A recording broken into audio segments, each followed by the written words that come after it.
Hello, everybody. Welcome to another story from St. John the Baptist Dixie Anglican Church. My name is Janice Crutchman, and I'd like to welcome you to the circle today. Whenever it is you are watching this, and whoever you might be watching this with, and wherever you are watching this from, it's good to have you join us. Thank you for being here.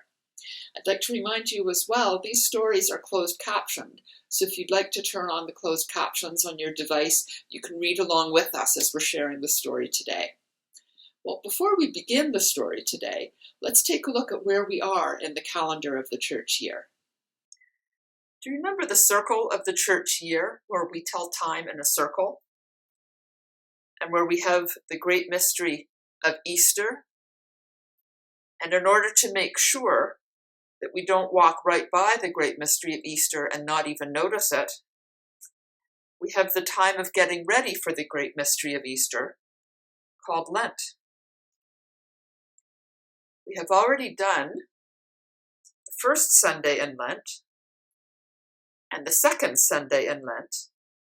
Today, we are on the third Sunday of getting ready for the great mystery of Easter. And now let's begin, as we always do.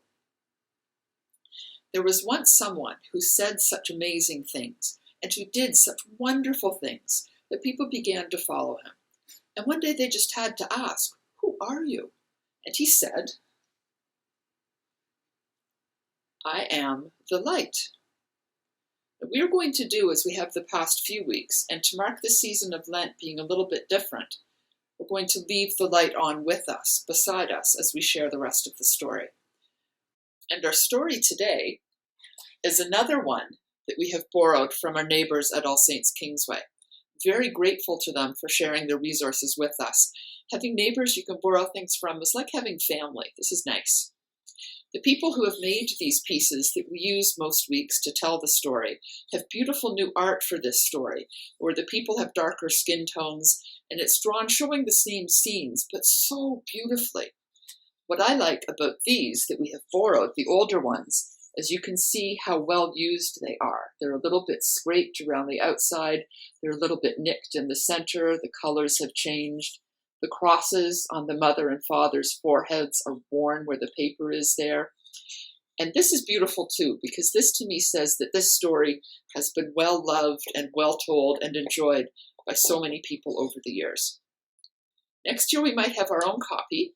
Next year All Saints might need theirs back. But right now we're borrowing theirs.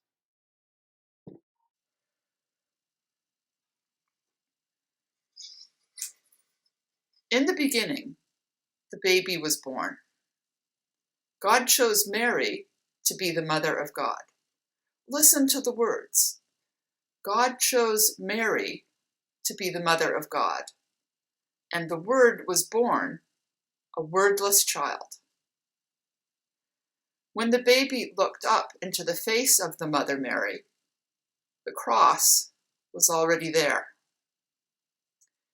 When he looked up into the face of the Father Joseph, the cross was there too. The Mother Mary and the Father Joseph held the baby close. They kept the baby warm. They gave the baby everything the baby needed to grow, and he began to grow.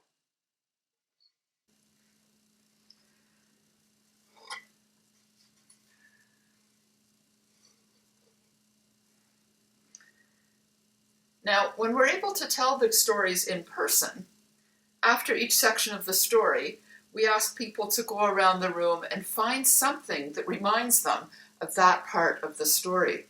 It could be a piece from another story, it could be something from the arts and crafts area, it could be a book, it could be anything they find. So when I was looking around the house for something to remind me of this part of the story, I found this picture of my parents. Now, I am not saying that I am the Christ child in this story, but this reminds me the Christ child had parents too. Parents who cared for him and helped look after him as he grew up.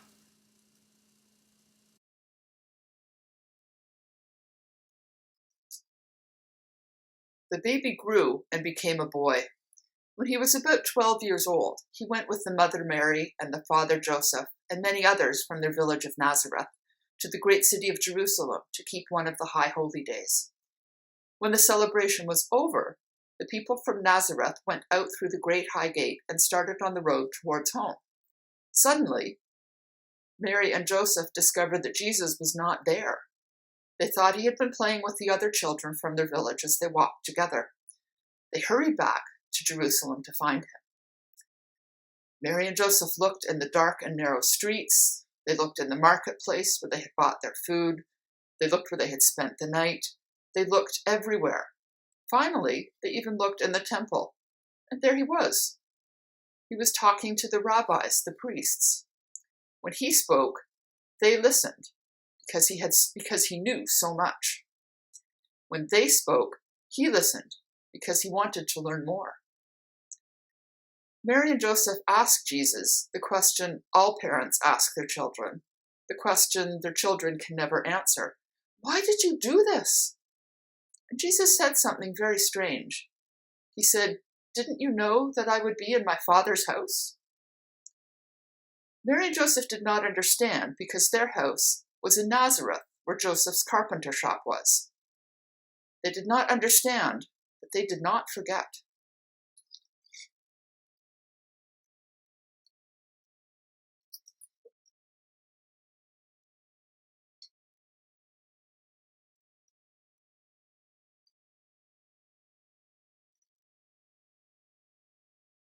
When I was looking around the house for something to remind me of this part of the story,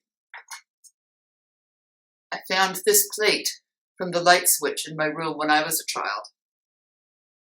I remember hearing this story, and that reminded me that Jesus was a child too, just like I was, who annoyed his parents from time to time, just like I did.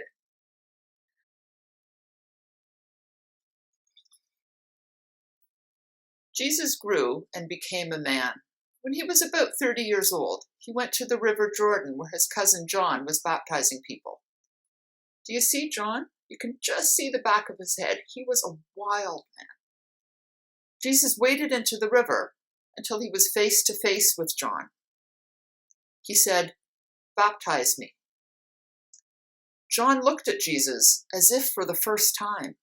Now he saw who Jesus really was. "How can I baptize you? You are the Messiah, the one we have been waiting for. You must baptize me."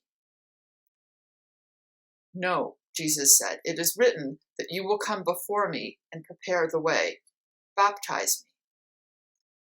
Jesus went down into the darkness and chaos of the water.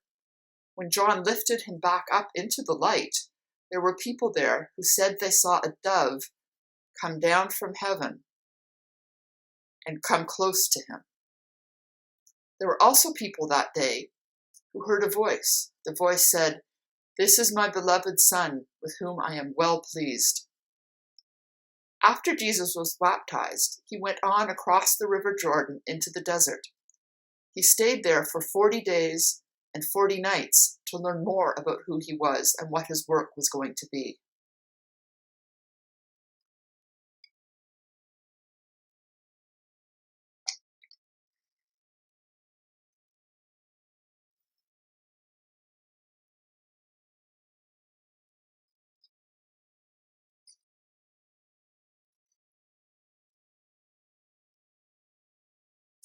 I was looking around the house for something to remind me of this part of the story. What I thought of was a bowl of water to remind me of the water in baptism.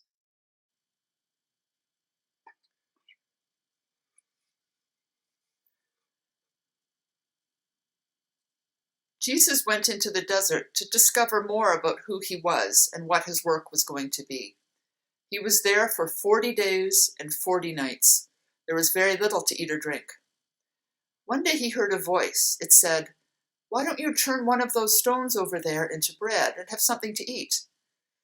Jesus said, "No, to be a real human being, we need more than just bread to eat." Suddenly, it was as if Jesus were on top of the great temple in Jerusalem. The voice came back, "If you are really the Son of God, why don't you jump and see if God sends the angels to catch you before you hit the stones below. Jesus said, "No, we do not need to test God." Then it was as if Jesus could see all the kingdoms of the world. The voice came back, "If you will follow me, I will make you king over all these kingdoms." Jesus said, "No, I am to be a king, but not that kind of king." Then the voice went away. Jesus went back across the Jordan and began to do his work. But what was his work?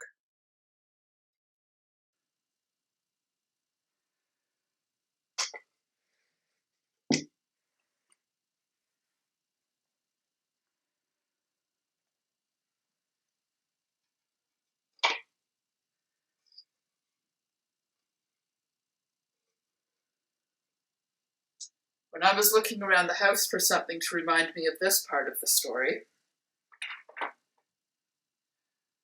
I found some more rocks from my dad's rock collection to remind me of the rocks in the desert.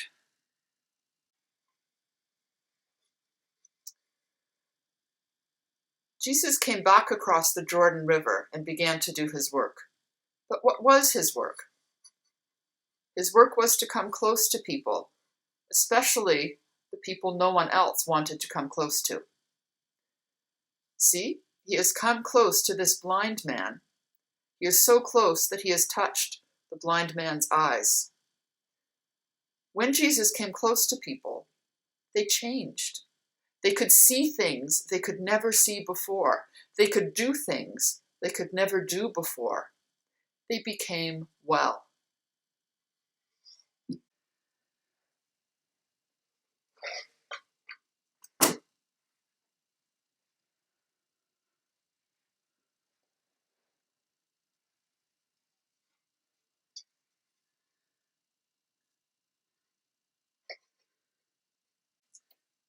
When I was looking around the house for something to remind me of this part of the story,